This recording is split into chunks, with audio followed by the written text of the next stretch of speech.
to tell us what is the price that they have had to pay for them to get to the table, and how have they been able to stay at the table.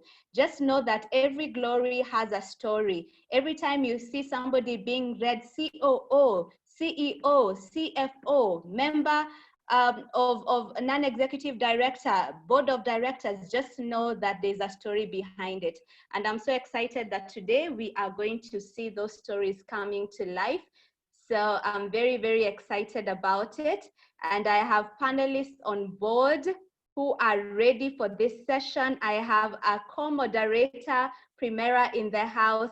I have so many amazing ladies with me here, ensuring that today will be definitely a big success. Without further ado, I think I was just really buying time to get everybody to be able to settle in. That is the flyer that you saw going out, introducing the ladies who are going to lead the sessions today. And my name is Dr. Stella Kivila. I use doctor when I want to shock people. I'm a drug dealer by profession. What that means, before you call the cops, is that I help people treat diseases. So I use drugs to treat diseases. So I know how to diagnose you and I know how to treat you. But I am also a coach by passion, and I run a company called Performance Point International, where we help corporate organizations build high performance teams. We are accredited with Clarity 4D UK, and therefore we use a personal approach to team performance. I'm also very passionate about women advancement, and therefore I'm the team leader. I'm a team leader and board member of Girls for Girls Uganda. What is Girls for Girls? Girls for Girls is really a movement, a revolution of saying that sisters can come together to hold one another. Sisters can come together to be able to pull each other up. I know you have had so many stories about women pulling each other down, the PhD syndrome, but we are another breed of women. We believe in empowering sisters. And therefore our motto is to be our sister's keeper. So at this particular point, I would like the panelists to unmute themselves and be able to read out our motto, my sister's keeper. All right.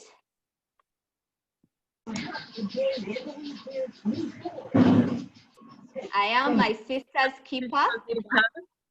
I will bring my sister up, encourage her, empower her, and pray for her. I have no reason to talk about her, to tear her down, to be jealous of her, or to compete with her. I'm going to stand behind her and help push her into her destiny. Pretty women pray. Thank you so much. And this is what we believe in. So Girls for Girls was formed in a bid to empower women to develop the courage, the vision, and the skills to lead in their spheres of influence. We have a curriculum from Harvard. We use stories to be able to inspire this courage, inspire your vision, and also to be able to equip you with relevant skills. And today we are seated here to give you the skills to go to the next level. One of the sessions that we run is session 5, running for office and public office. And that really talks about the women agenda. When we get to the table, what are we really pushing? What's the agenda that we are really pushing? So as we go along, I am definitely going to be picking up some of the questions, some of the things that you found challenging in your journey, and we'll be addressing them as we go along. We collected a set of questions from you beforehand, and we are very excited to address them today. All right, so today's topic is gaining a seat at the table, positioning and progressing in the workplace. Many times as women, we find ourselves stuck in the same position for a very long time. So I know there are women here who post-COVID have lost their jobs. So how do you get another job? We have women who are still working, but question is, how do you get that promotion? We have women who have succeeded in their careers. How do you get to the table? How do you get to the board level? So that's what we want to address today. And with us, I have my co-moderator, the famous Primera Mudhoni. This is the one woman who inspires me because she has built a tea career. And she is an engineer by profession, but she's also a chartered marketer. She's passionate about women. She has been able to lead the G4G STEM fraternity. Right now, we are in G4G STEM season 4 because of her leadership alongside other phenomenal women in the STEM community. She's very passionate about product development, and therefore at MTN Uganda, she's in charge of churning out all the products that we see being promoted in Uganda. She holds a bachelor's degree in telecommunications, and she's one woman who inspires me to be loyal. She is a very loyal friend. She's fun to be around. We have conversations for days. Primera, you are so welcome, and she's going to be taking over this session. Thank you. Primera, you're welcome. Thank you, Stella. Thank you, Stella. I'm one of those people who have enjoyed Girls for Girls right from the beginning with STEM 1. Now we are already at STEM 4. I see Kathy is already there. Thank you, Kathy. And the rest of the mentors who are mentoring the STEM cohorts. Thank you very much. Now I'd like to introduce our panelists, two amazing ladies, Florence and Gloria. So I'm going to start with Gloria.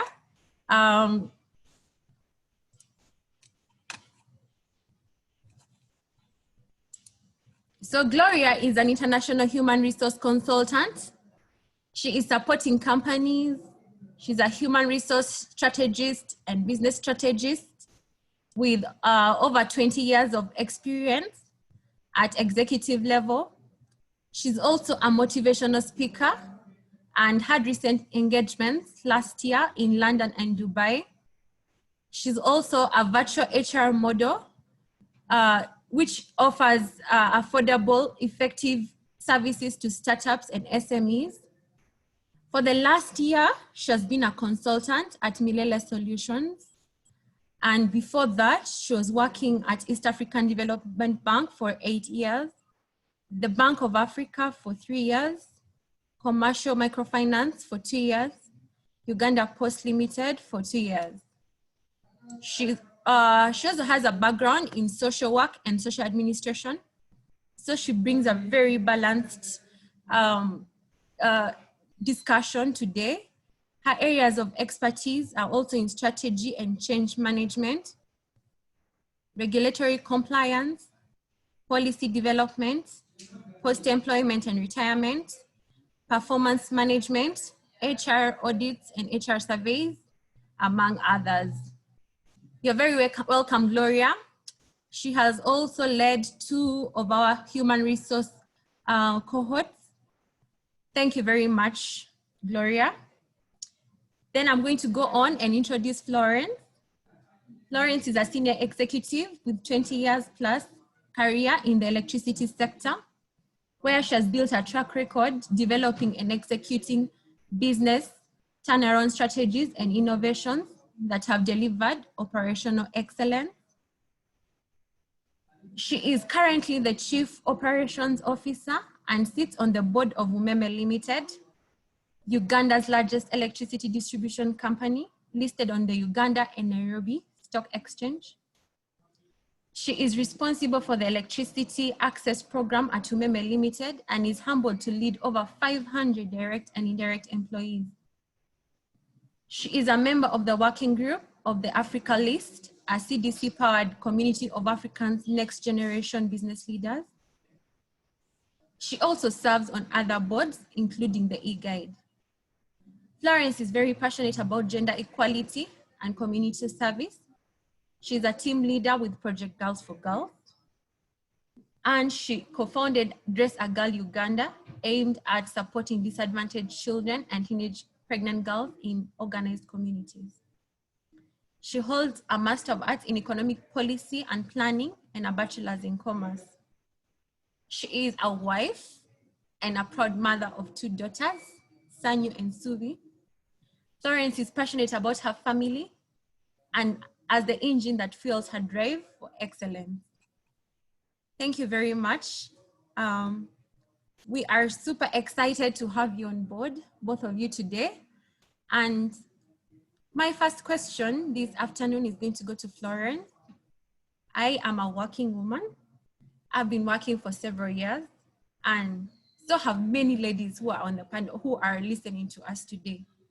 So as an HR person who's been working for the last 20 years, how do I position myself for promotion at work? Thank you. Hi, everyone. At Girls for Girls, this is how we say hi. I'm really excited to be here, and so lovely to see all of you join at this point in time. Excellent question, Primera. Career is no longer in our employers' hands. It is in our hands. And I'll start by giving you a story. I became a middle manager at 26 years of age. At that point in time, I was managing about 54 people. And to date, it's normal. We have ministers who are 24. But back then, it was not normal for somebody at 26 to be in middle management. I thought I had arrived, but I worked hard, I performed tasks, and life went on. It was at that point when I got married. It was at the same point when I started giving birth to kids. Things became very challenging. As I was performing the tasks, I got bored. I didn't know what exactly I wanted. I struggled.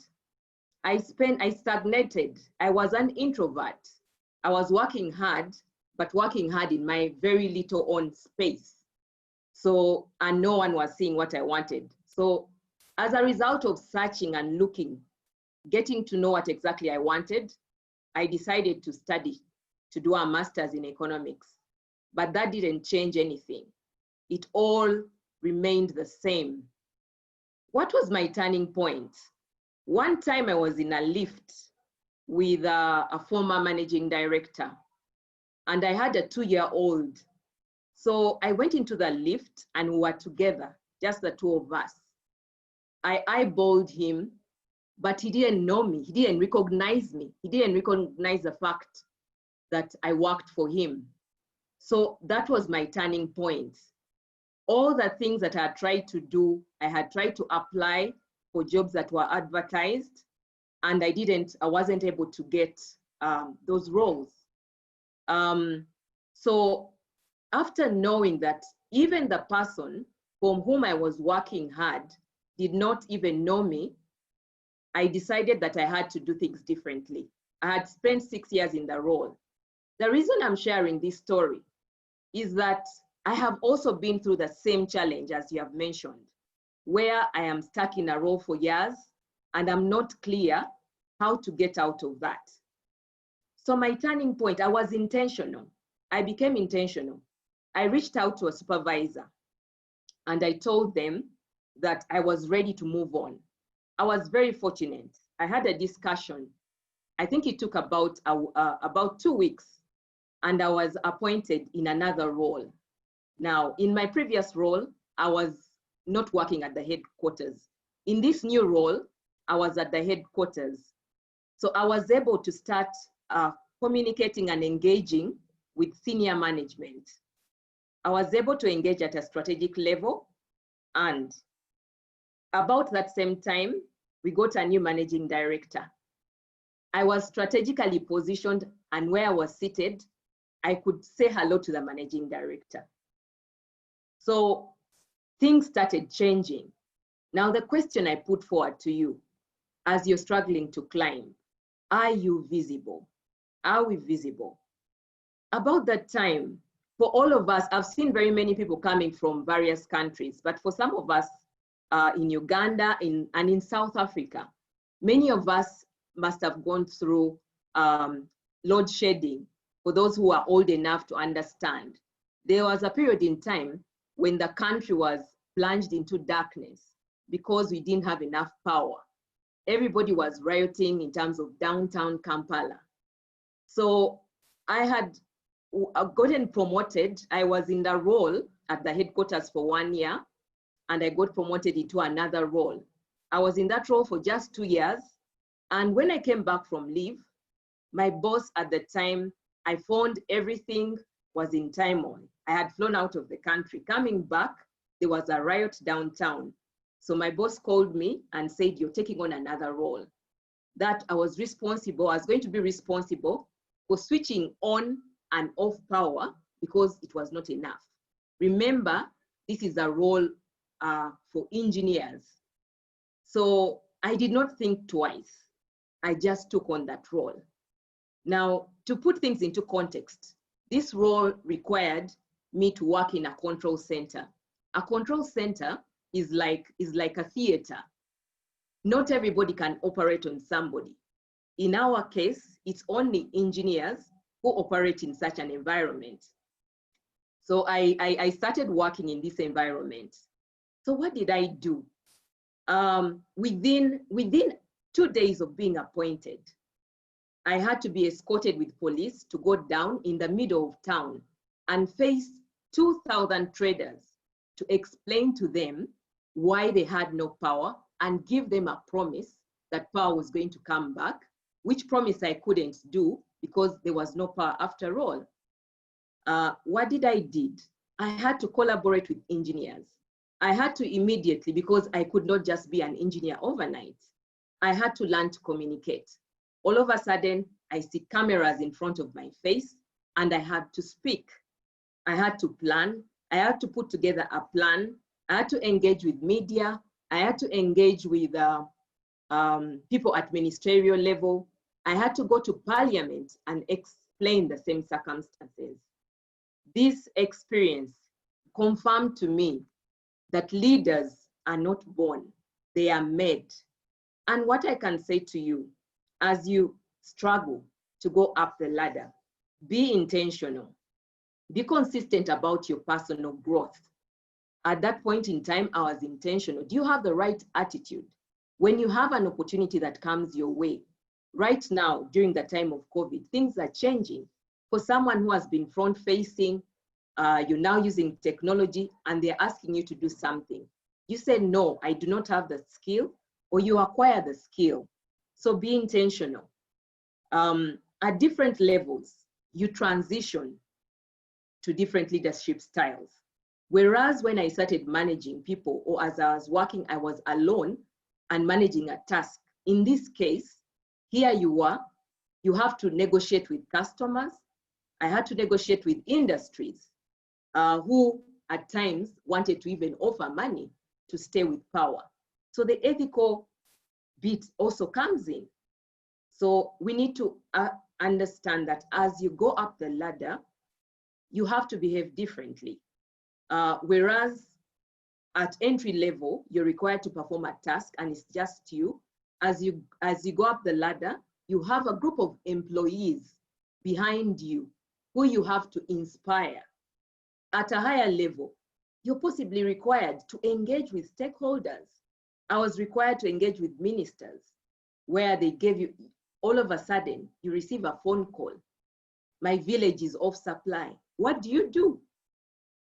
Do you have the right attitude? But most importantly, I want to draw from Primera's last experience at the last chat for those of you who are there.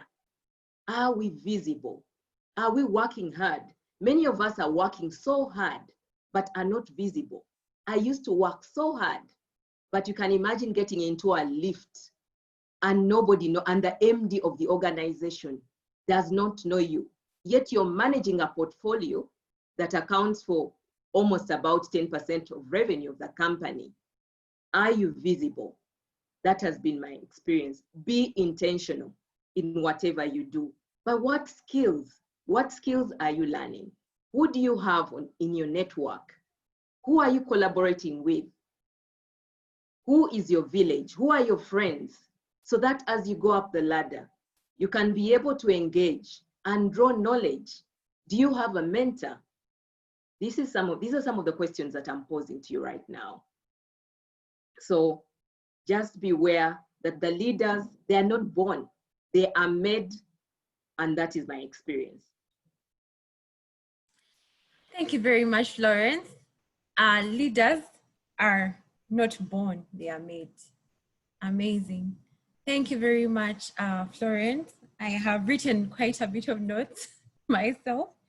Another point you have pointed out, which I think is very important, is about having different leadership styles as we go up the ladder. That is going to be very important to go through them. That was quite interesting. Then inspiring others as we go up the ladder, because we will have other people who are below us at that point, and we need to inspire them as we go. Thank you very much, Lauren. My second question goes to Gloria. It's about women in the workplace, and especially when we have already gone to the corner office, the glass office. We face a lot of scrutiny, more than men face when we are already maybe at C-suite level. I'm a head of department, I am managing people. There's a lot of scrutiny about how I employ people, about how I interact with people, how I motivate people. Kindly take us through how we can possibly hire good people and still not draw so much attention to ourselves in that area. Thank you.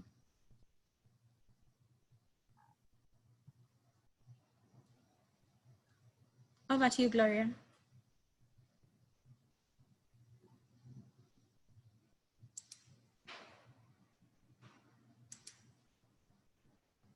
Oh, okay. Thank you so much, Primera. Can you hear me now?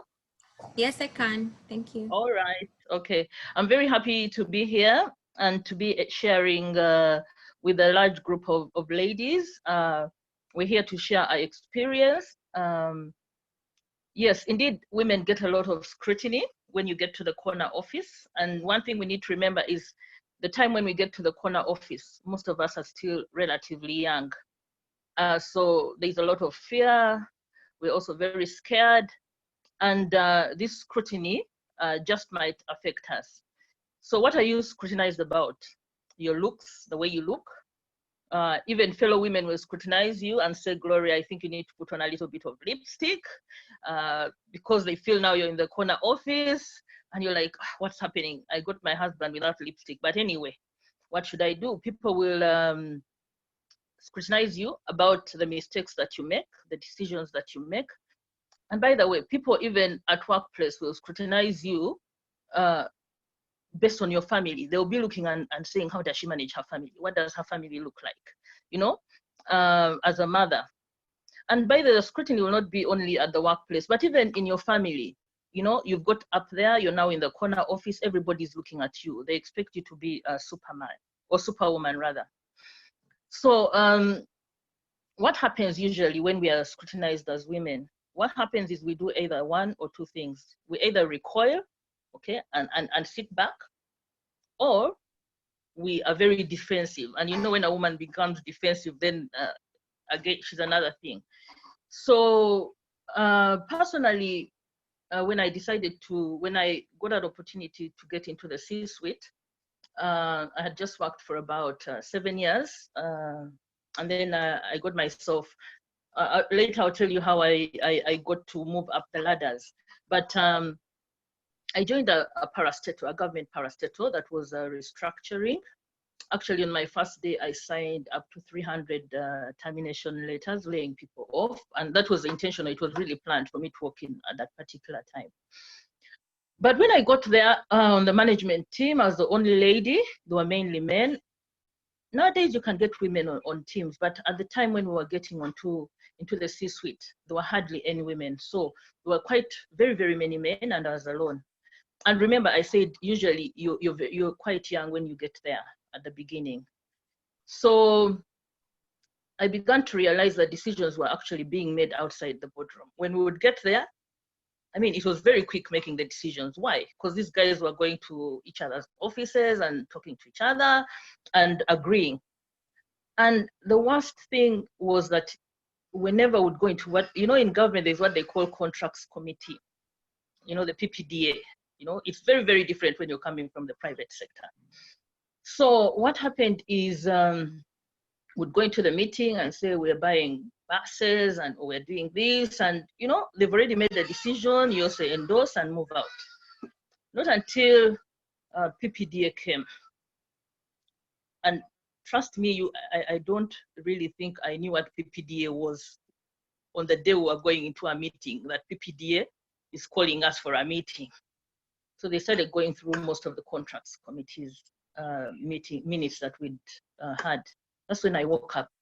Because remember, when I realized that people were behaving in a certain manner, I decided to recoil, okay? So I didn't give myself time to understand the business. I didn't give myself time to understand the organization. I focused more on my HR, and I decided to let them do their thing, which was a very, very big mistake. And so what I'm trying to say is that as women, how are we going to handle situations where we are scrutinized, where we are criticized? You know, you're told you're being aggressive. Gloria, you're always on the opposite side. You know, now all those come in later when now you really decide, okay, I'm now at the table and I'm really going to make sure I participate. Of course, I wouldn't recommend anyone to be defensive. So after I went through that experience with the PPDA, in fact, even if you Google my name, there is a report. It's there on the internet. But unfortunately, it has with time it has gone to probably page 10 or 15. But that's when I realized that it is very important to realize that you're now at the C-suite, whether there's a lot of scrutiny going on, how do you handle it? And then the way I handled it, like as I introduced, I'm a social worker by profession.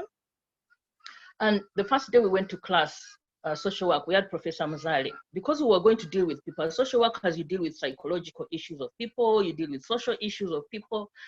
So he gave us 4 essays. He said, go back and do these essays. Ask yourself, who do I think I am? And then, who do my parents think I am? Who do my siblings think I am? And who do my friends think I am? So for us who are working today, of course, we're just coming out of school at 6. But today I would ask people, you could also say, who do my workmates think I am? So once you have answered those questions, trust me, you'll just see yourself looking at you'll just see who you are. It's very important to have self-awareness. So this tool helps you become aware of who exactly you are. People might ask, how do I know who my mother or my parents think I am? It goes back to those statements they make. But Gloria, you're very argumentative. Gloria, you're this, you know, even your friends, what kind of feedback do they give you? Good or bad, you just note it down. And then you look at what is happening, what is consistent in there. So what I'm saying is, by the time you get to the C-suite, it's very important for you to be self-aware. So that when people scrutinize you, you'll have to make a choice, okay? There are 3 choices you can make. If you're scrutinized, you have a choice to ignore. For example, if someone came in and told me, oh, Gloria, I think you need to start wearing some high heels, they'll make you look better. I'll think about it and then say, oh, I'll just ignore that, okay? And then, or maybe someone will come in and say, now the second choice you have is to listen. Like I said, if you're already self-aware of yourself, if someone comes in and says, but Gloria, you're too argumentative, and you actually know you are argumentative, okay? And you know it's not helping you in the workplace. This is an opportune time for you to go and reflect, okay? And say, how can I work on this? Okay, because it's being repeated over and over again during employment. And then again, you could get a different scrutiny, okay? And this is what I prefer most, okay? And what I have utilized a lot.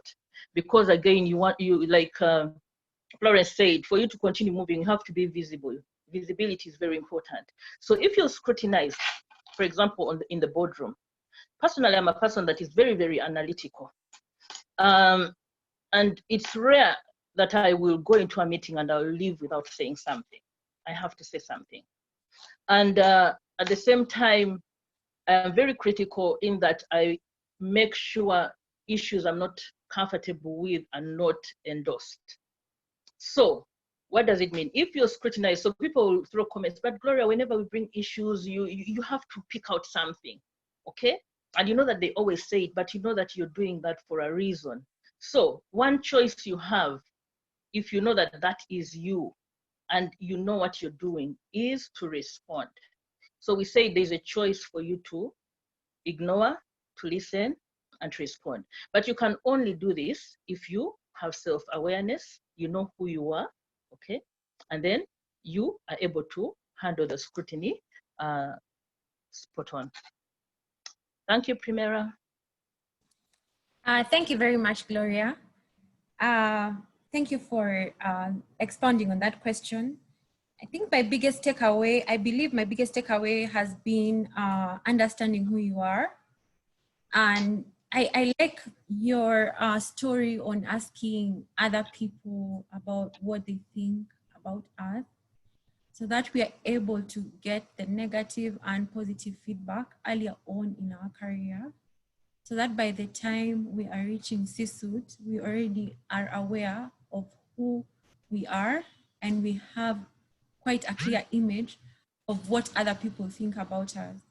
So even when we are being scrutinized at that level, it is not coming as a shocker, or the things that we are being told about ourselves, we already know, and we are working hard at them.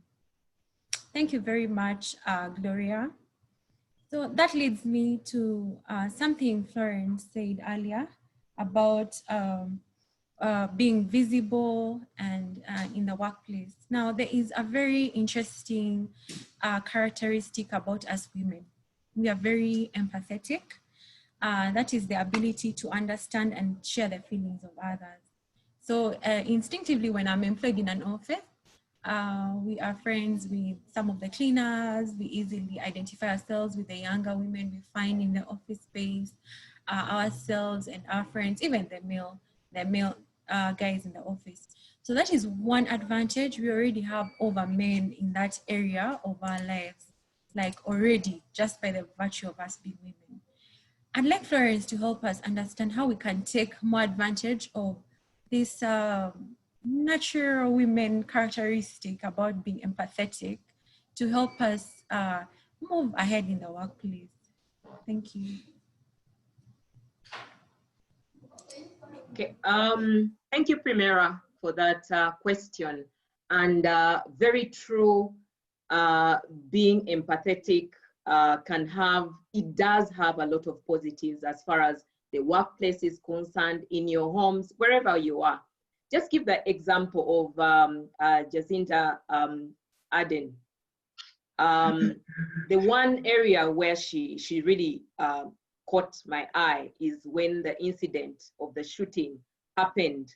She has always stood out and empathized, particularly during a crisis.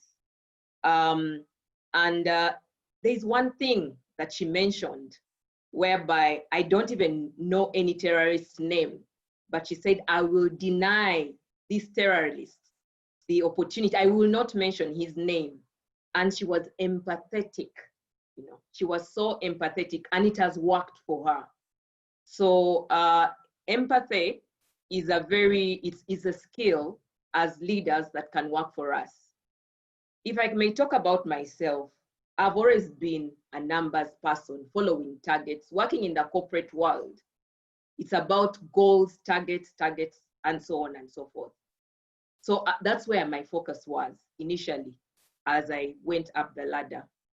But I recall one time when we had a board meeting before I joined the board. Those are very tense moments, because you're looking at things are not going the right direction, and you're going to be quizzed. But my boss at the time took out his phone when all these people used to fly in, they are flown in from everywhere, and there are people who you feel you can't even feel and touch. He took out his phone and put up pictures of my children and said, by the way, did you know that Florence has 2 daughters, Sanyo and Subi? You can imagine how I felt. All the tension I had eased. So shifting to bring in that element of trust for me, making a safe place for me to work, I think it's the best thing that ever happened. I remember I have a board, a personal board, and one of the members on my personal board is Alan. So every time I was challenged, looking at targets, she told me, but why? Do you know, you need to understand, other than the targets, you need to get to understand who your boss is so that you can be able to connect. So after that experience, it resonated and it went home, and I became deliberate again. A case in point, I recall about 2 years ago, I was joined by a young colleague who had just gotten married. She had just changed religion, gotten married, got a baby, and here she was coming into an office where possibly she still had that background. Yeah, we are still chasing targets. I can't deny that. We do chase targets. So I was in office by 6:30. So she was also in office by 6:30. So I asked her, why are you in office at 6:30? Because I realized that she was stressed. So then she said, you see, I must come in early. Definitely, as a leader, before people trust you, they are wary. They know that you're interested in numbers. So they may not tell you the truth. But I was able to tell that she was actually stressed. She had a baby who she was nursing. So I decided, and we agreed, that she would work from 9 to 4 o'clock. I secured her a laptop, and she was working from home when she was not able to come to office in time or when her baby was sick. But I must tell you, that period when she was working from home, she was more productive than when she came in at 6:30. I asked her what time she wakes up. She had to wake up at 4 in order to come to work at 6:30. So the fact that I was able to empathize with her situation, enabled her to deliver the targets which I would have, under normal circumstance, have demanded in a different way. Does empathy make your team feel safe and connected? Yes, it does. Does it make your team to be motivated to work for you? Yes, it does. With empathy, you achieve trust, you have shared value, you have shared goals. Take time to understand your team. Take time to understand your team. Do you take those 5 minutes every day to walk around, look at your team, say hello, and get to know what's going on? Do you know what they are struggling with? Or are we busy chasing what is in our interest? Actually, you may be thinking that you're chasing what is in your interest, but what is on your employee's mind, you are basically not aligned. So with time, as you go up the ladder, as I went up the ladder, I have been intentional to get to understand how I can get into the employee's space and how I can make it more difficult, not for them to just say no, but easier for us to align and have shared goals. How do you show up at work? Even at a networking event, before you need to take time to find out who is going to be at that event. Do you know their children? Because how do you penetrate them? Do you know what they do? Do you know what they love? So that you can have those conversations. It's the same thing that happens in the boardroom. It's not just about employees alone. When you're empathetic, you touch everyone. I recall I once traveled to Spain and I paid 25 euros to visit Barcelona Stadium as well as Madrid. To go to, while at Barcelona Stadium, I was with 2 colleagues, a male and a female, and I paid them for them to enter into that stadium. But why did I do this? I took pictures, and when I went to the boardroom, I was sharing pictures with my colleagues. I do not like football, but as a result of talking about a subject that they all love, as women, we don't like football. Personally, I do not watch football, but my husband loves football. So when I took that picture, I sent it to him. He lit up. We had a conversation. We had a flowing conversation. We talked about cars. We talked about everything. So it opened the lines of communication. So the one thing I would urge you, it's basically, we need to show that we care. We need to show that we care. However much we know, however much we work hard, if we don't show that we care, if we don't make our colleagues, our employees feel safe, they will not work for us. It makes it easy for the employees to apply themselves, for us to work as a team, if they trust us, if we give them a safe place. So yes, empathy is valuable. Thank you very much. I have come to understand that empathy is one of the strongest things about us ladies in our workplace. And from Florence's conversation, I feel more and more inclined to deal with that part of me and embrace it in a different kind of light. Trying to understand who my teammates are, their children, what they're struggling with, being able to create a safe environment for employees, especially when I have new ones. My next question goes to Gloria. We are in a leadership position where I am hiring employees. The CV looks amazing. When I shortlist this candidate and they come through to my interview room, they are very impressive. But I'd like you to give us a few more pointers on how we can be able to go a little deeper using our new skill set that we have learned, empathy, among others, to be able to understand these employees better before we actually employ them in our environment.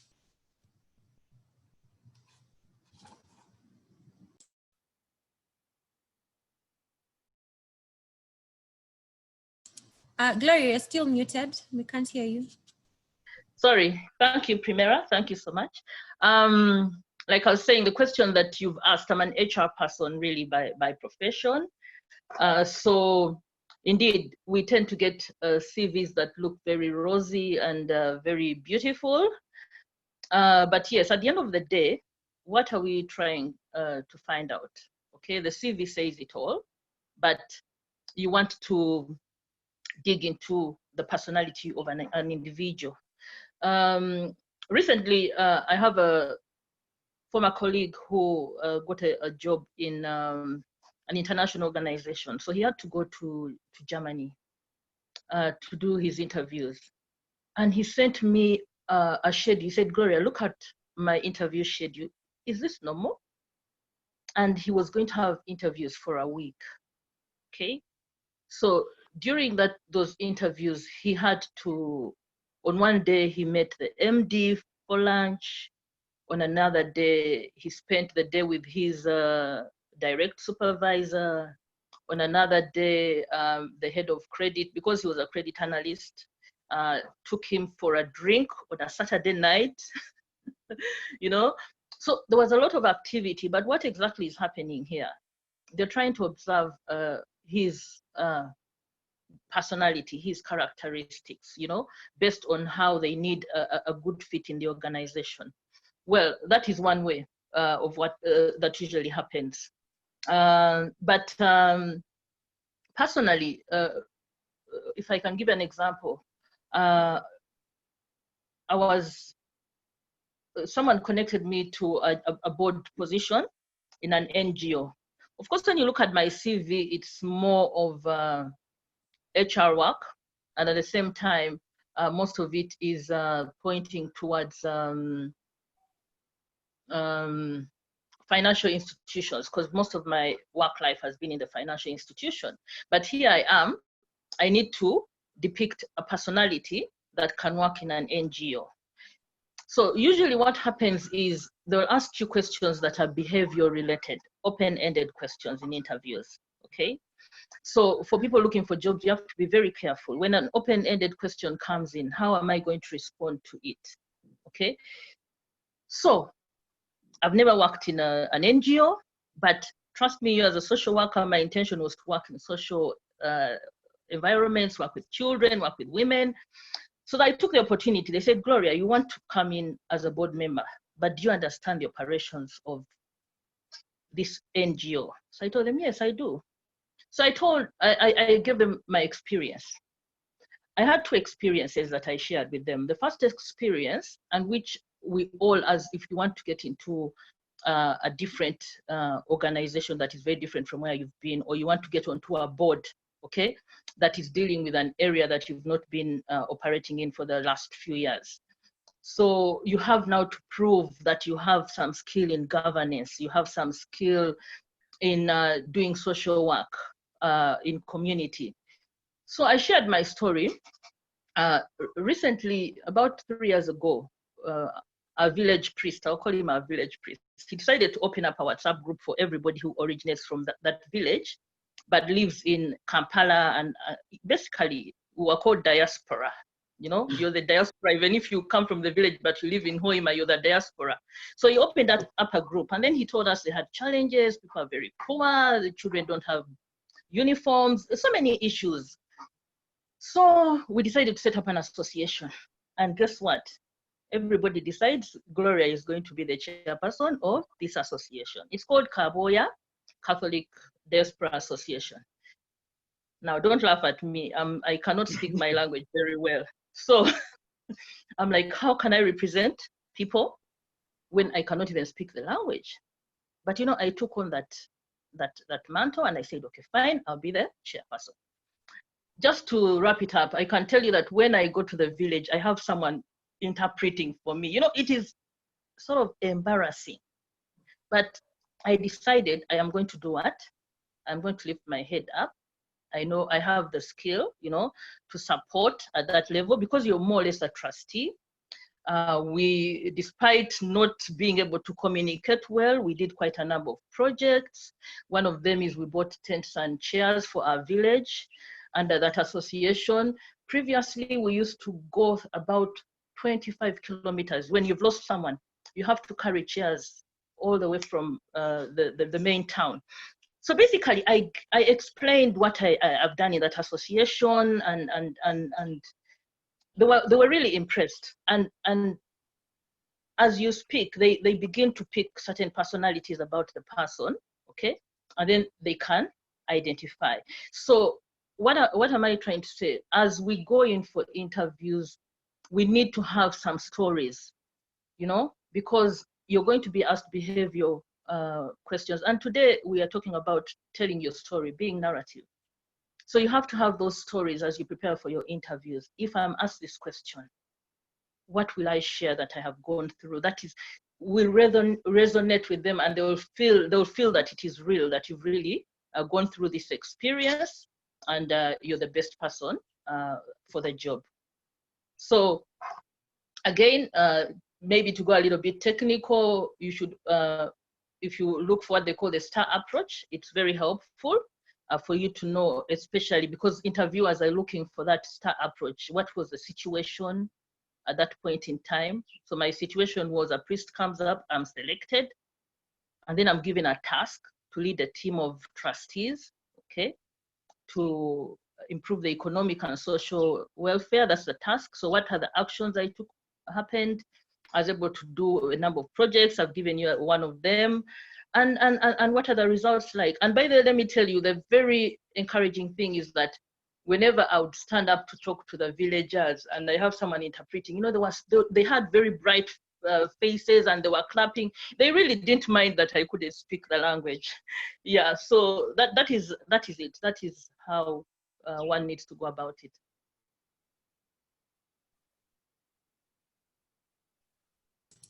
Thank you very much, Gloria. Thank you for the insights on hiring superstars and becoming a superstar myself in the boardroom, and anticipating the behavioral questions that come through. I'd like to join my co-host. Hi, Stella. Hi, Frame. How are you? I'm fine. Are you well? Wow. Tell us a little bit about what is going on in your chat. Oh my goodness, people are super excited. If we had unmuted their mics, it would be mayhem up in here. So people are excited. They love the insights that are coming from Florence. From Florence, they love the intentionality bit, visibility from Gloria, understanding who you are and know how to respond. It's just really amazing. So there are different themes that are coming up. And let me just throw perhaps two of them. And so some questions have definitely been very dicey questions about sexual harassment. So people are asking, so how do you handle a boss who mistreats you because you denied them sexual favors?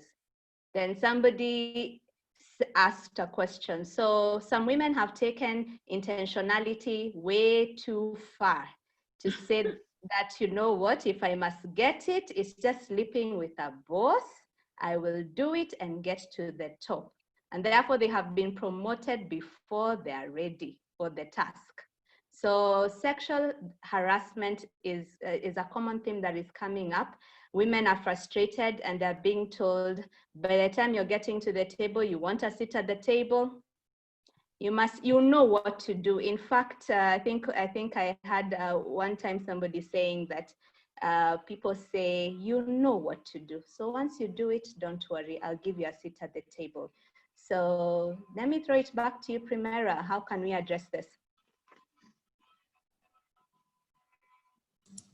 Thank you very much, Stella. I will pose that question to Gloria to answer it for us. A little bit later, she can answer that one. Right now, I'd like to ask my next question to Florence. Now, this question is about having crucial conversations. As sometimes in the corporate environment, or me as an entrepreneur, I have employed people, I have people working under me, and sometimes I have conversations with them that are a bit difficult, that I do not want to quite handle. Sometimes I want to let them go. I try to postpone it, delay, employ someone else in their place to shadow them. And then finally, I have to find a way to have this conversation. So from either a corporate environment or where I'm an entrepreneur, I'm still a lady and I want to keep my feminine energy and still deliver a certain kind of not very good news or have certain difficult conversations with other female colleagues or even male colleagues. How do they go about that? Okay. Thank you, Primera, for that question. Nobody likes to have difficult conversations, but unfortunately we have to have them. Many times we do have to have them in all spheres of our lives. Imagine having had a network of friends from school way back, from when we were 13, coming together in the field and saying, what do we do for ourselves? So we came together, formed an investment club, and that's what many of us are doing as we come together. Previously, we were laughing, having a drink, and we said, we can do better than this. So we come together, we put structures, have a company, and we start making money. Along the way into year 1, year 2, year 3, year 4, year 5, things start to fall apart. And guess what? I am chairing this club. And one of the members put up their hand and they say they are exiting. And it is not just about the business, it's about the friendship that you've had. So the issue is, what is the issue? What is the issue? Do you run away? Do you run away from it? It's there, you cannot postpone it. So that was a very difficult time for all of us because it felt like it was a breach of trust. But I think everybody has their mind, everybody has their intentions, their goals. And for one reason or another, they may change their minds or something. But in some other circumstances, there have been cases whereby, even as friends, I've heard of another investment club where one of their friends, actually, he was the finance manager of the club, and they stole money. So in these associations of friends, you still have to have those difficult conversations. So in my case, we had to engage because you're running a company. When you're starting it, you realize that what governs it is not properly firmed up in terms of documentation. Why? Because the foundation, that business, many times is founded on friendship. So you start to see those holes when some of those things start to happen. So as chair of the club, those conversations had to happen where you say, okay, can we pay out now? We cannot pay out now because of A, B, C, D. So you focus on the issue and you deal with the issue. But I must say, it was not an easy process as far as the club is concerned, but you need to seek to understand where the other party is coming from. If you can, at times when your friends is not possible, to divorce your feelings from whatever circumstance and focus on the issue. Another circumstance which resonates to many of us here is performance management. Many people in many companies, especially corporates, we dread performance appraisals. Performance management is about continuous improvement. But what is at the end of, what is on the mind of the appraisee during that process? Depending on your contract, if I perform, I will get paid if I do this.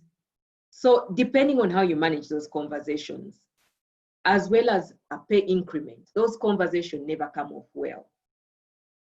If there has been a gap in communication and you find that you're only telling the employee during that conversation that, sorry, you have not matched up.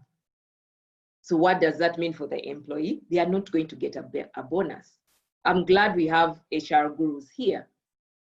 And I believe you get all those complaints from staff. And we are not unique to that situation. We have faced that situation. So it is difficult. So how do we handle this conversation?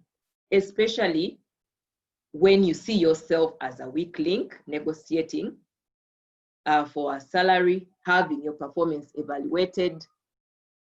And the one thing I keep saying, your value is in your uniqueness. Your value is in your uniqueness. I have experienced in my role where a group of people come to you negotiating for a pay rise. You make it very difficult for an employer. Okay, well, for some, where there are trade unions, they have motivated pay rises, but I see that going a little down with this current environment. So the focus should be on one's value. What value do you put on the table? When we avoid the difficult conversation, we trade short-term discomfort for long-term dysfunction.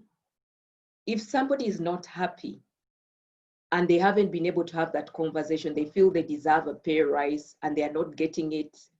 You are in an investment club, you want to leave, you can't have that conversation, or whoever has to sign up or agree to your leaving, you cannot have that conversation. It is difficult.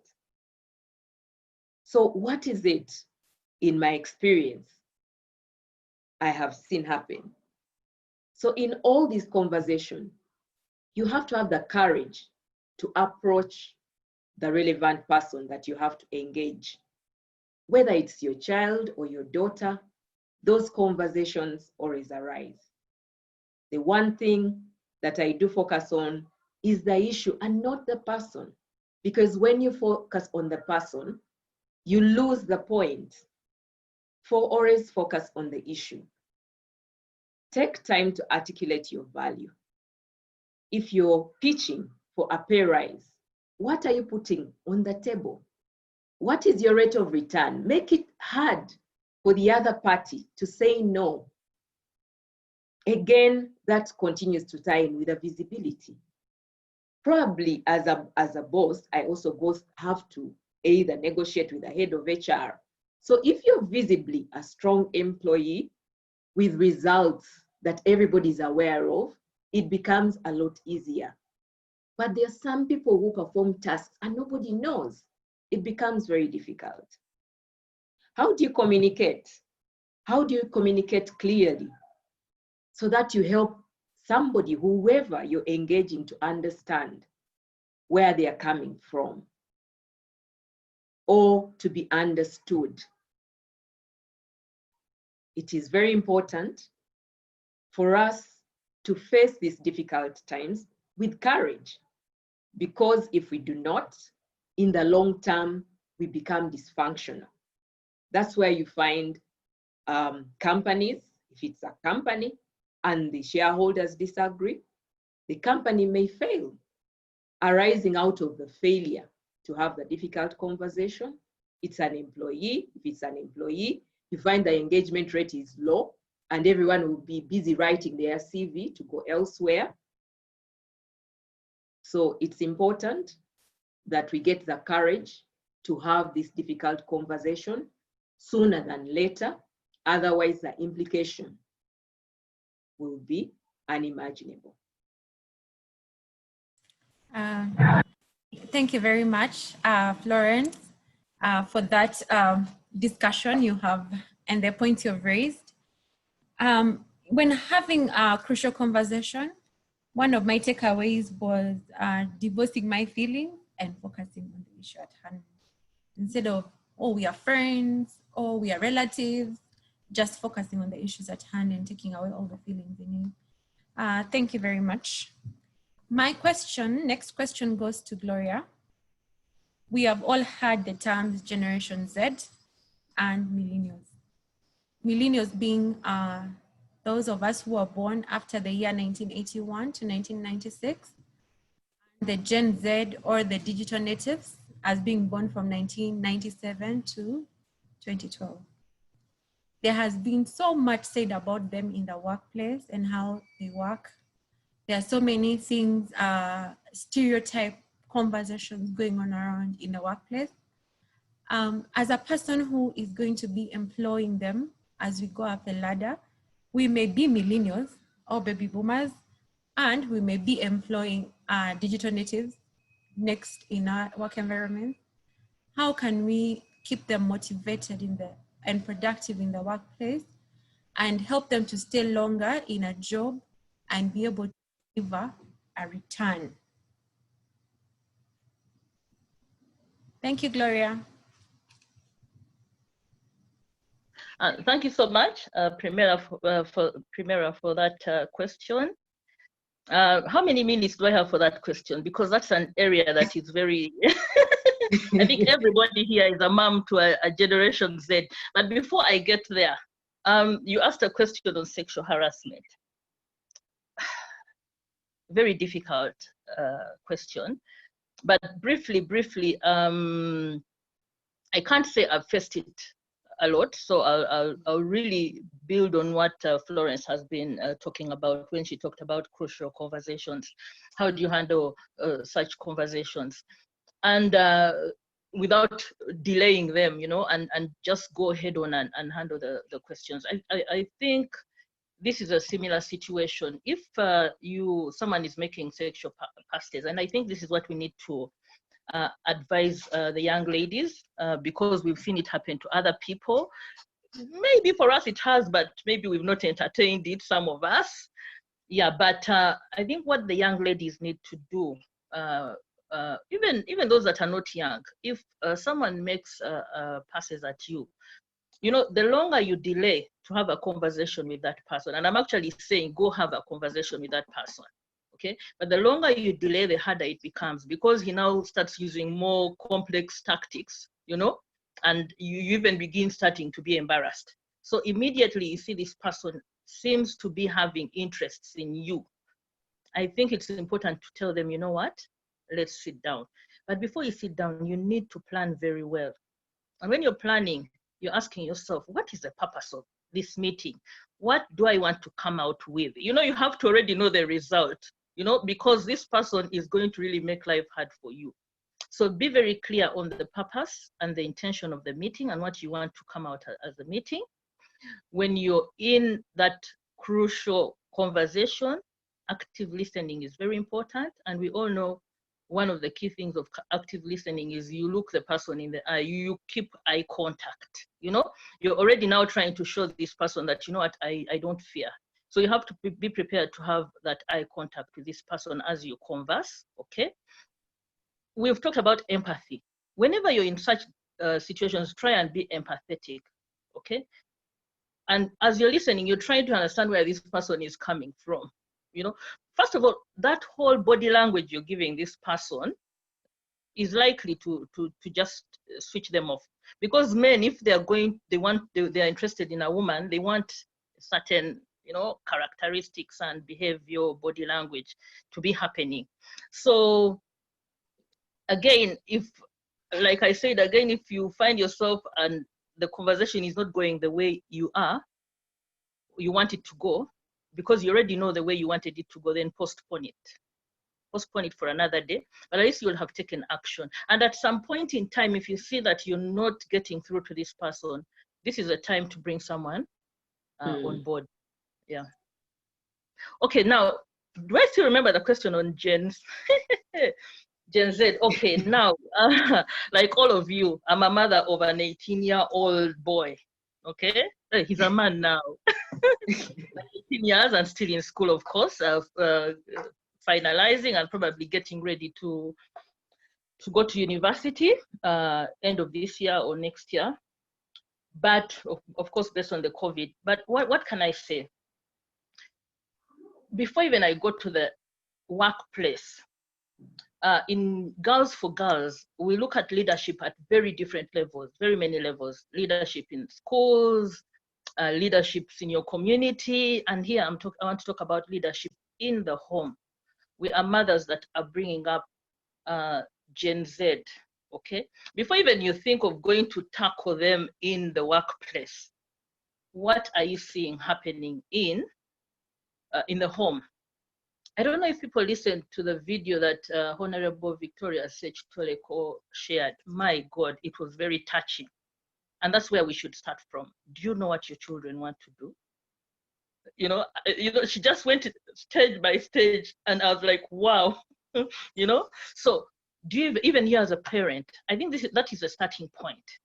And when you start with your own children, then it will be easier for you to understand how to handle those in the workplace. I'll give you my own experience. How many minutes do I have? I hope I have 20. I'm joking. Now, when my son was in P6, I was going to Dubai. He came with a list of cables. And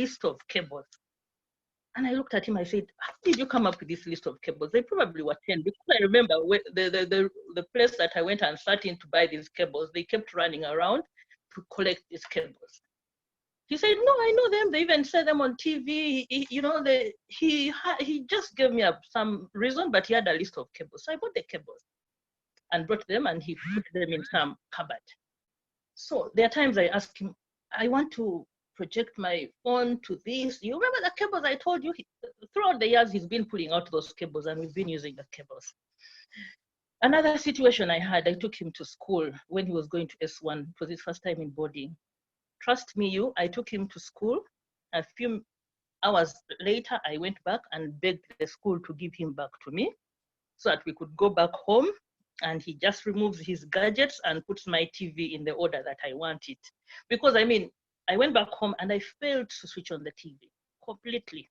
And also, so most of us have had, and another example I'll give you, I have a colleague I was working with in East African Development Bank. She was my HR officer. She was called Florence Matova. So I used to talk a lot about my son.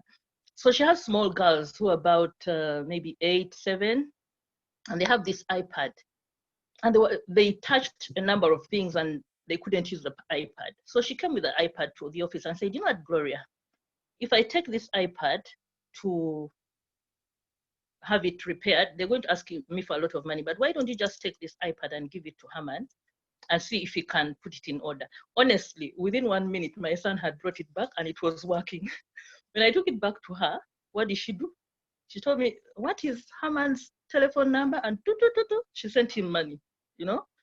So even all of us know that these children have something that is unique, okay?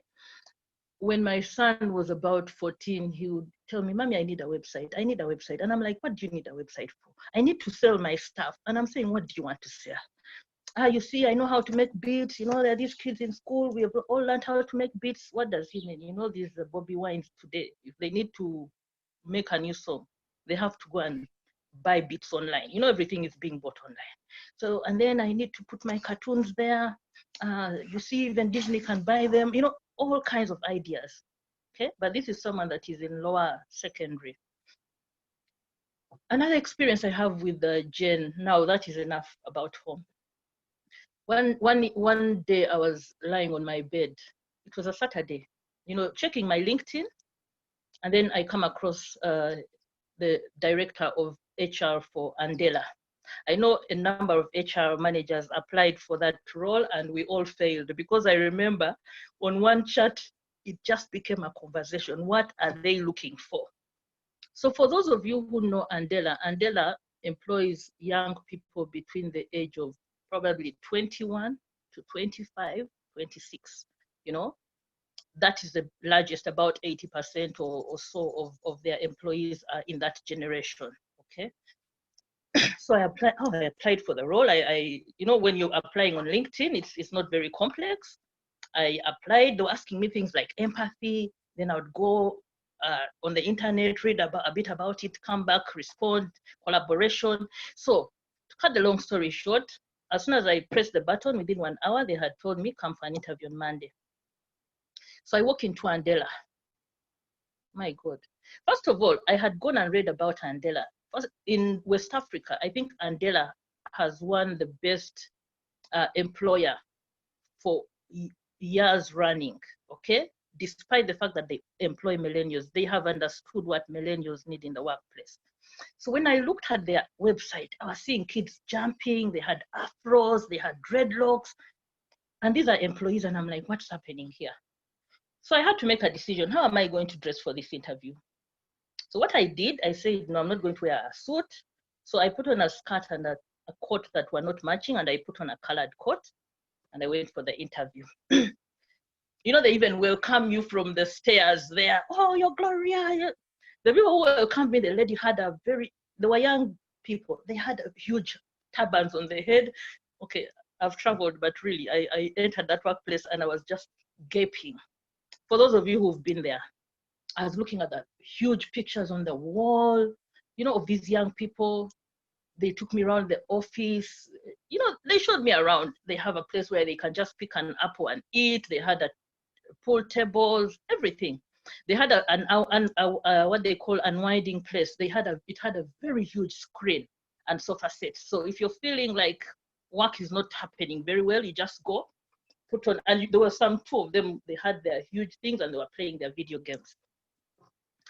Anyway, how did my interview happen? They took me to a sitting place where it was a very, very low sofa. I sat, I wasn't even comfortable. You know, I'm tall. One of the girls just folded her legs on the sofa set. The other one just spread them out on the sofa set, and they began interviewing me. And these were millennials. Anyway, I said, these ones, I'm going to manage them. So as they were interviewing me, most of my responses were related to their generation. Well, I passed that interview. But what I can tell you is, I think around the third interview, I failed, because they were now asking me more complex issues related to how do you manage performance of that group. Of course, you're not going to go and talk about our quarterly appraisals, our annual appraisals. They wanted me to talk about a certain coaching style. So what am I saying? before COVID came, it was very hard to convince employers that we need to put flexi work, we need to put remote working, you know. Even today, people have been talking about the generational issues for about 3-5 years, but everybody's ignoring them. So the way we ignored the remote working, and we are doing it by force, I think it's time for us to embrace and know that this generation is different, and this generation needs to be managed in a different way. To summarize, most of these young people are doing IT. And to answer Primera's, how do you keep them in the workplace? How do you keep them engaged? How do you keep, because we're talking about getting to that corner office. Are they interested in the corner office? If they're not interested, how are you going to interest them and say, for you to get to the corner office, how can we engage you to remain with us and ensure that we have succession planning, we are able to promote you? And like to close this conversation, we know very well that you will employ a software programmer, but they will only give you 30% of their time because they are working on 10 other apps for 10 other organizations. You know, they are doing gigs all over the place. They are advertising themselves as freelancers, but they're your employee. So what kind of work arrangements are you going to put in place? For example, maybe you will say you can come into our office for a number of hours. So basically, it's a conversation that has been going on, but after COVID, I hope we are going to now take it seriously. Thank you. Thank you very much, Gloria. I'll go back to Stella. How are you? Awesome, awesome. My goodness. How is our chat? Our chat is raging with fire. People love when Florence said that your value is your uniqueness. So you must define your rate of return. What value do you bring to the table? Define it, demonstrate it, communicate it. From Gloria, it looks like the whole HR fraternity went for that Andela interview. So people are talking about how they failed, nobody got in. And the last question I'm seeing here is that, by the way, who did they finally hire? You know? So that is a conversation to be continued. And then somebody wants the Sechi Toleko's video. So I think see Gloria in camera. But there are many questions that are coming, you know, many thematic questions that are coming front and center. And this one is around office politics. So Elizabeth is saying that in 2 months, she was promoted. The board selected her for a senior management role. But the older staff have waged a war against her. They have decided you are not going to stay in this place. And that is a common theme, especially for younger women who are taking up senior roles, and they're finding older people in the workplace. Closely followed by Faith, who asks that, how do I stand out in an office full of senior people with more years of experience? How do I demonstrate my value? How do I stand out? And then we have Claire, who's asking, seriously speaking, how do you handle condescending employers and power-hungry bosses who take all the credit? So in a nutshell, this monster called office politics, even in a bid, as we are talking, even as we are talking about strategies to get a seat at the table, how do we navigate office politics? Back to you, Primera. Thank you very much. I am going to give that conversation to Florence to answer for us. As she answers my next question, we have a lot of advances generally in the workplace in terms of gender diversity and equality among top executives as a rise up. Most of us here are preparing for those roles. And for those who are already there, how do they keep the role? And for us who want to get to C-suites, how do we get there? What can we do in our gathering here to be able to prepare us for that day when those roles come? So when I get to an office, and despite me getting there very early, like within 3 months, and I'm elected to a board position, You talked about something very important earlier, and kindly also expand on it about having a mentor and you also pointed to having a personal board. I think really, I believe that you can do this justice and tell us how to prepare for this role. Thank you. Okay. Thank you, Primera, for that question, which really is on everybody's mind. And true that from the statistics globally, it's just 20% of women on boards. What does that mean? That for every 11 people on a board, it's just 2 who are women. If you look at the Fortune 500 companies, in terms of the CEOs, we have under 10% that are women. What does that mean? That in terms of decisions, all these questions that we are raising, all these issues, how do we get there? How do we have more women? Possibly for some of them, having policies would help, but who are the decision makers? You find in some instances, there are no women at all on some of the boards. Although now you find those very low percentages that we see in some of the places, and very few countries, for example, in Europe, Norway, who have introduced quotas where we see the number of women coming up. So it is very true. And how do we get to the top? I normally draw up a 5-year plan and I revisit that annually. And this year, one of the things that I set out to do, I was inspired by Diana Ninsima, who is on the call. She climbed Mount Renzori. But also I met somebody at work who has also climbed Mount Kilimanjaro. I want to climb Mount Renzori this year. So what did I do? What I was told that I need energy getting up the mountain. And when I get up the mountain, I need to carry a backpack with me. I need to build strength. I need to increase stamina. The air thins as you go up. The air thins. So I need altitude training. And then I need to climb. So before the lockdown, I lost 4 kilograms because the first thing I did, I said I have to lose some weight. A colleague of mine sent me a lot of information on WhatsApp on what to do. So I lost that weight. But guess what? During this COVID period, I've gained 3 kilograms. Why am I sharing that story? In whatever you're doing, you'll find very many roadblocks. For me, losing the weight and gaining it back, it's a setback. It is a setback. But how do you get up the ladder?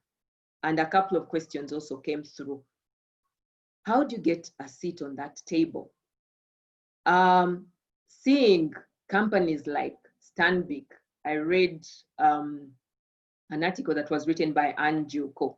I'm seeing Stanbic is doing a lot of work. They're being intentional. But for us as individuals, I am a member of the Africa List. The Africa List, some of you could have heard about it, is a community of leaders in the top 10 high growth economies in Africa and the top 100 companies in those countries, in each of those 10 countries in Africa. And what do? It's a community where people come together and network. And how do you get into that community? You have to put up your hand. And guess what? When they started, I'm not just a member, but I'm on the working group. I helped them to set up. Because I helped them to set up, it is powered by CDC. When I helped them to set up, I was among the first members to join the working group.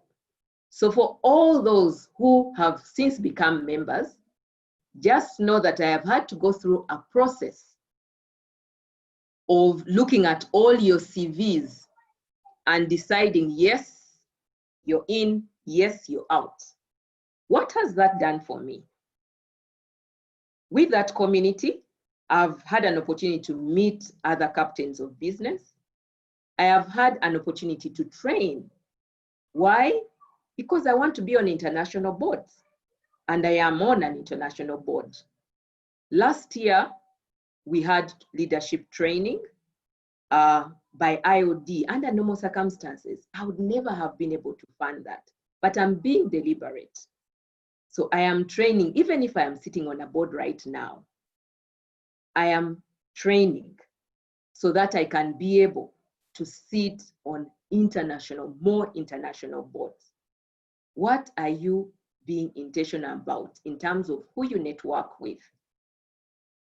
I am a member of the Boardroom Africa as well.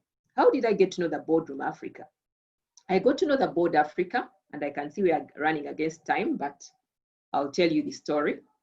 I got to the Boardroom Africa because of my networks at the Africa list. So I met the co-founder, one of the co-founders of the Boardroom Africa at Africa list. So I was one of the first members. This is a platform that has come together, brought together women who are board ready, because the countries, Africa, where they are recycling the same people. Yet from the questions that are coming through, many of you are board ready. But do we know the right people? Are we in the right networks? Who in that room? Remember what I told you. As we sit there around the table at Africa List, we are looking at your CV. Who is going to say, no, Jackie has to be on this board? I know Jackie. I know she's going to add value. I talked about a question came through in terms of mentorship. Yes, some of the skills that we've mentioned in terms of negotiation, in terms of communication, you realize wherever you're going, in terms of visibility, visibility is not just about putting your face out there. You have to speak. And I would like to bring out the Girls for Girls mentorship program. So some of these skills we can learn there. And the main objective is to empower girls to lead in their spaces, wherever they are, so that we can have more of us at the table. Can we communicate? Can we negotiate? There is office politics everywhere. How do you survive office politics?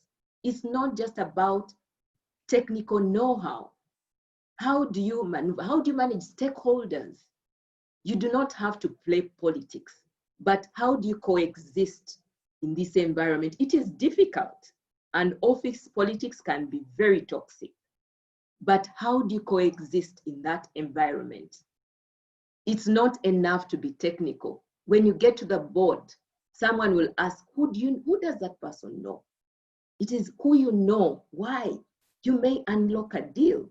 You may unlock something complex, because as you go further up, you cease to perform those tasks, but you lead people to be able to deliver for you. So that visibility is very, very critical. A personal board. Again, we see that under courageous leadership in Girls for Girls. Who do you trust as you go up the ladder? Because we all fail. We all fail. Now that I've put back my 3 kilograms, I am working hard to get that job, to get on that board, to do what? Who can I talk to? Who can I talk to who will support me? Who will hold my hand? On many of these boards, people are sponsored. Someone puts forward your name. But for me to put forward your name, I must have the confidence. I must have seen you in action. Are you demonstrating the value such that I'll be confident to put your name forward? I am now being intentional as a lady. Even for us who are already there, are we being intentional? Are we influencing the policies so that we can see more women coming up? Who is advocating for you?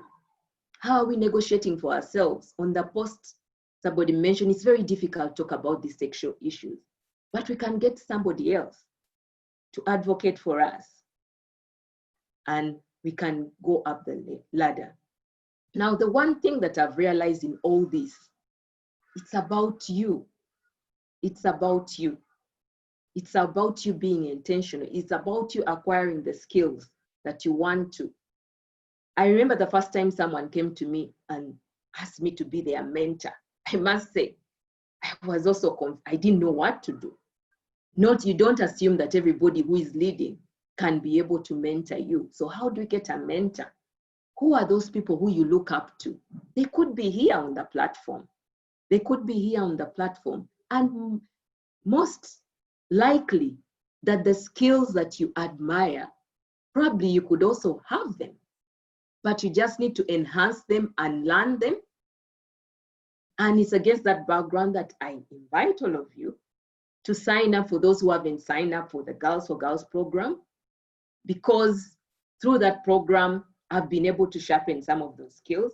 I've been able to grasp the methodology. So when somebody comes to me and asks me to mentor them, it's a lot easy. But when you're looking out for a mentor, I know there are people we admire. Many times we look for people out there. Yes, you can follow them. You can follow them wherever, on LinkedIn, on Twitter. You can read their posts, you can read the podcasts, you can listen to them, and so on. But you need people who you can touch and feel. Someone you can call. You can have a coach. Along the way, I had 3 coaches. I remember my first coach was a Dutch guy, because I didn't trust. And I had to go out of that. So you may need a coach, someone to bounce off ideas as you go up the ladder. This politics is too much. I don't know what to do. Because I can tell you there are some situations where that arise and I don't have an answer, but you can bounce it off somebody. So the secret to getting ahead is starting, and it starts with you. So I encourage all the ladies here to start somewhere. For all the tips that through sharing, through the questions that you're asking, let us start somewhere. We should not be in the back seat. It starts by you putting up your hand. I'm ready to do this. Then you will take those baby steps. You will get somebody to hold your hand. You will skill yourself. You will seek information. You will seek the networks that can get you where you want to be. Be agile in this current environment. Things are changing. There are opportunities. I have seen women who are shining in this current COVID period. They've taken advantage and they are shining. Be that woman and start now. Thank you very much, Florence. I am not even sure where to start, but I have my notes. First thing I've learned is having the 5-year plan. If I am going to reach the boardroom, I really need to have something mapped out on how to get there. The next thing is that there are going to be roadblocks to getting there, but it's about how I navigate those roadblocks, being intentional, and having my own personal board. Stella, yes, we need to discuss this after, plus all the other amazing ladies of the group, and create this personal board. And starting somewhere. All I need to do is start. That's all. Gloria is an amazing HR specialist, and she has also been on the executive level for over 15 years. I want to hear your story on getting to that level, being part of Boardroom Africa. And you also even went to Dubai last year and to London in 2019 to speak. I'd like to hear your story.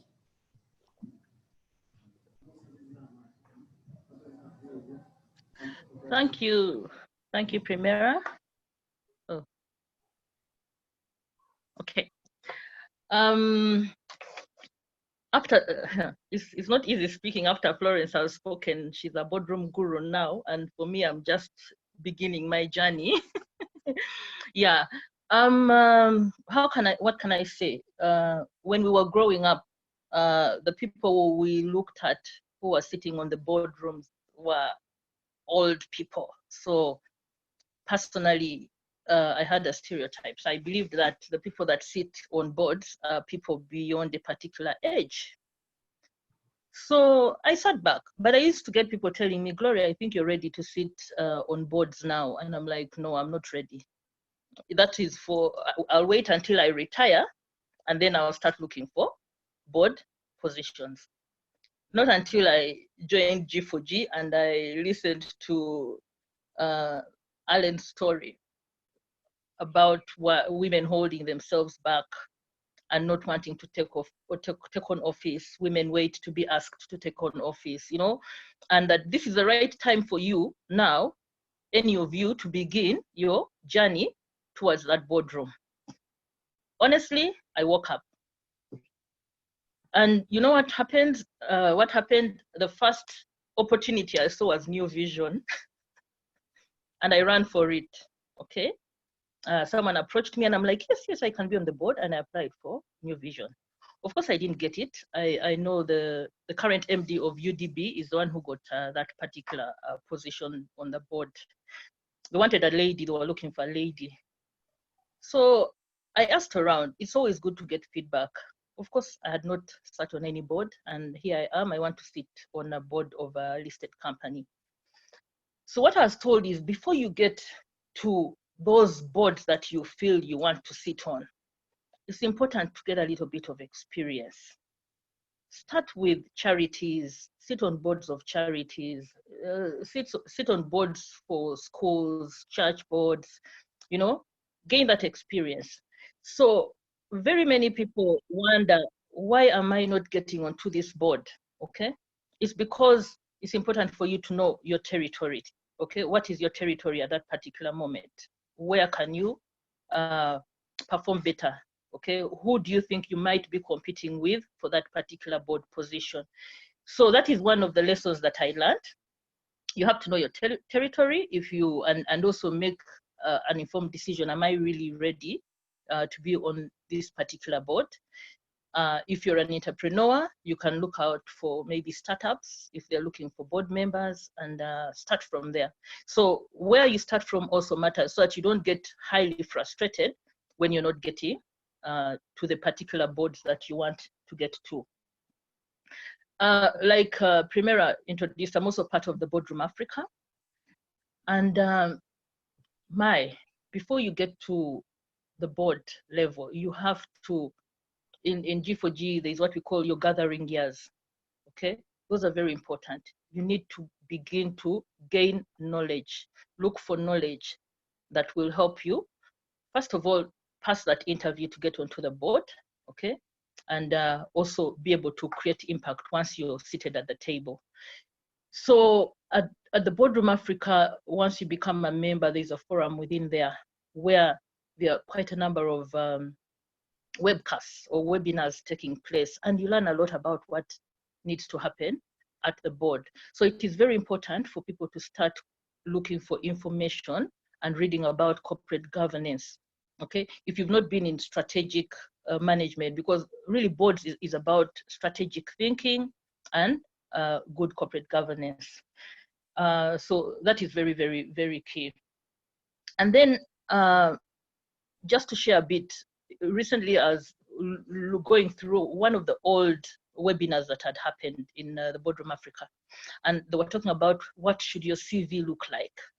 Like we all know, the CV it's your personal brand, you know, it's the first impression that you give somebody, okay?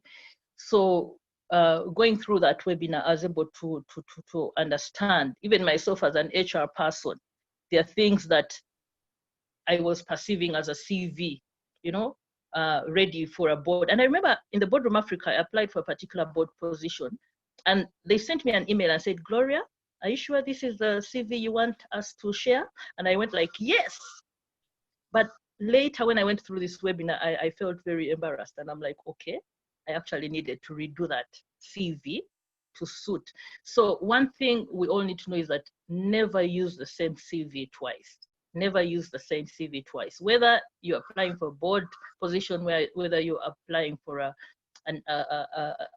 job or a promotion, or you want to join a different company, always tweak your CV to suit. So those are some of the lessons that I have learned.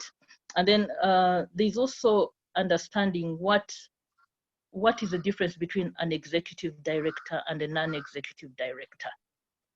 I came across a survey where they asked various people that wanted to be on boards, and they couldn't define the difference between a non-executive director and an executive director. So this is knowledge that those that are looking to sit at the board should begin gathering, and also improving on your skills. The other important thing is, before, there are a number of people who could say, I've done quite a number of interviews to get onto boards, but I have not been successful. So the question is, before you go for that board interview, have you done your homework about that particular board? Who sits on that board? Okay. Again, ask yourself, what position is missing? For example, if you're an HR expert and they tell you there's already an HR expert, because boards are about diversity. Boards want people that they want people seated on the board that are of very diverse professions and diverse experience. So those are some of the questions you need to ask yourself so that when you're not selected, you're not you understand. And then also, if you want to get selected, then you have to prepare yourself adequately. And then also another thing is, if you're going on, you want to apply for a particular board position, do you understand the operations of that particular organization? I gave you an example of me wanting to go on an NGO, but I really don't have the experience. Nothing shows that I've worked with an NGO. And so what other experience can you gather along the way that will prepare you to get yourself on these particular boards? So personally, for me, like I mentioned, once I realized, no, Gloria, it's time for you to get onto a board. You don't have to wait until you're 60 years. I started slow. When the Human Resource Managers Association wanted people to be on the governing council, I applied for that. I sat on the governing council. I told you a bit of the Diaspora Association for my village. And most of these give you that experience in governance. So don't undermine any positions that are trustee positions or board positions for maybe smaller organizations, for school boards. And with that experience, I can say that this year, I gave those who know me know, I give myself a target of getting onto 3 boards, 1 down. I already, unfortunately, just before COVID, I got appointed to a board of one of the top women organizations in Uganda. I won't mention it because I'm yet to get my later, but I was informed that COVID came in and disrupted everything. The Boardroom Africa, I already have 2 positions where they're looking at me. One is a regional bank and a bank in West Africa. So, and again, like Florence said, your network, really, to get into the Boardroom Africa, it was just announced on the platform of G4G Mentors. They announced that there's this thing called the Boardroom Africa. Are you interested? And I know a number of us who are here were able to join, and then a few others were able to join the A list. So again, it speaks to what Florence was talking about. And you know, for us women, you know, we have challenges networking, especially, you know, the networking that is known, that is going out, having a drink with people. So it's important that we join these women groups, and within there, we are able to get people that will guide us and show us the way. Thank you. Thank you very much, Gloria. Understanding your territory. If you're applying for a boardroom position, you need to understand who they are, who the company, the vision, the mission of the company, who is already on the board, so that because we know they're looking for diversity, we don't need to replicate. Thank you very much. And then my last very important takeaway is not undermining any position on the board. Whether it is a small company, I should be able to take it and appreciate it and grow that company. There's a quote I came across a couple of weeks ago. It says, "Nothing of me is original. I am the combined effort of everyone I've ever known." I think this summarizes my years at Girls for Girls. I am a combination of every amazing lady I have met in the last year and a half. I can't begin to explain when some mornings are a bit difficult, and I remember Alan speaking, I remember Stella speaking, I remember Florence speaking, and there's something Catherine Namara likes. She always hashtags it, and you know it's part of our Girls for Girls. Never leave anyone behind. It changed my whole mentality about women. Before it's not like I didn't enjoy being in the company of women, but after joining Girls for Girls, women have a special place in my heart. In the workplace means I am not leaving you behind, meaning that when you are struggling sometimes with work, I am out there to help you out, whether you work in my company or not. We've had ladies like Enid showing up at MTN, and she is an auditor, which is amazing. We've had Stella showing up at our office, and she is a drug dealer. And we have been able to find common ground with which to work together. That is an amazing team of women we are. And if you are not part of Girls for Girls, please ask how to join Girls for Girls, because it's an amazing community of women. I'd like to go to Stella, and she has something more for us. All right, thank you so much, Primera. Thank you so much. Oh my goodness, the panelists.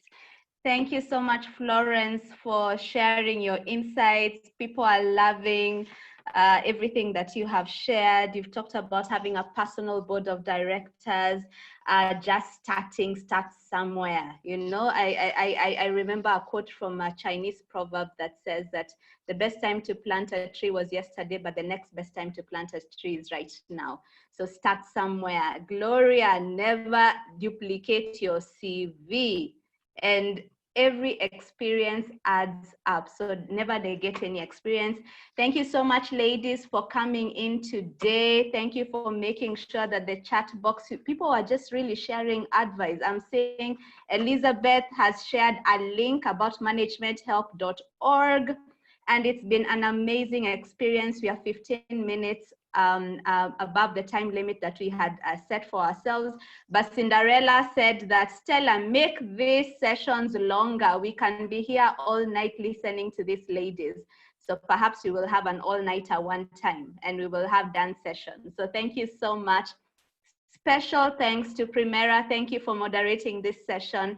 Really, really appreciate. Thank you so much. Behind the scenes, we have Patricia behind the scenes, who ensures that our technology does not drop. Thank you very much. We have Alan, our co-founder. Put on your video so that we can be able to see you. The lady who brought Girls for Girls to Uganda and Africa. Thank you so much, Alan, for being on this call. For all the team leaders of Girls for Girls Uganda, thank you so much. Winnie was saying, I want that seat at the table. Marianne said, I want to build my own seat where I have not been invited to the table. And then you have Monica, who says that I want to stay on the table. So there are so many discussions, and this gives us fodder for the next session. So don't miss the next fireside chat. At this particular point, I would like the panelists to just give us one statement, a closing remark, one statement. And I will start with Florence.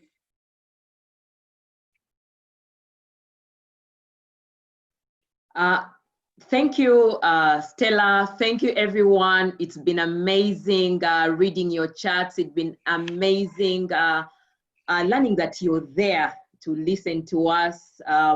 But for me, one thing that has been very important for me in this journey is learning as a leader is the most important thing that one can do. At every stage, whatever we've heard from Gloria, it's about learning.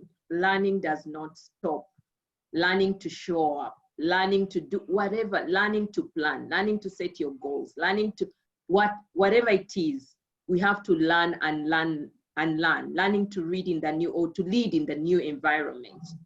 So the one thing that I urge all of us to do is to be ready to shed off and learn from whatever is in the past, so that we can be able to move forward and align with our goals and be able to achieve what we set out to achieve.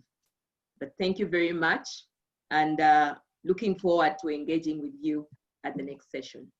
Thank you so much, Florence. Thank you. We really, really appreciate your words of wisdom. Gloria.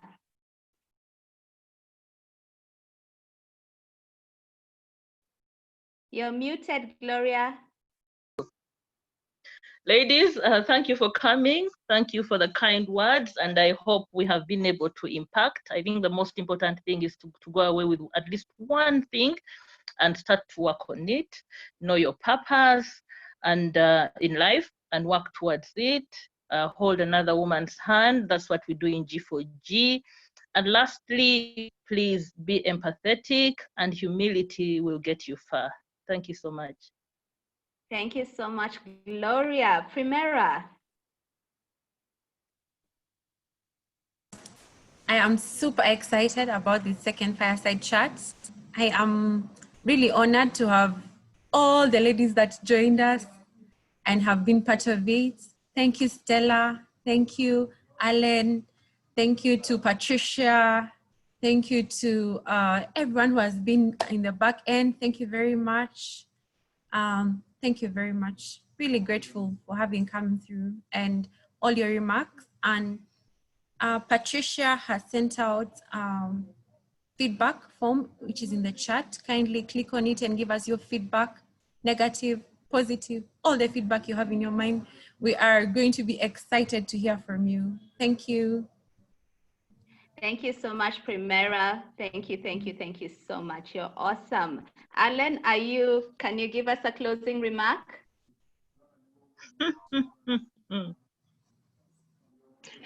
Thank you so much to all the panelists. Thank you so much to the moderators. I think it was an amazing session, and we did respond to some of the questions. We thank the attendants for participating. Thank you. Thank you so much, Alan. Alan Asimo is our co-founder of Girls for Girls and head of Girls for Girls Africa. Thank you so much.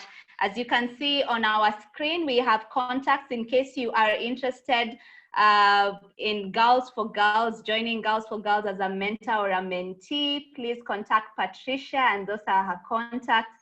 And then follow us on social media, Facebook, Twitter, Instagram, and LinkedIn. Let's keep the conversation going. Don't miss the next fireside chat.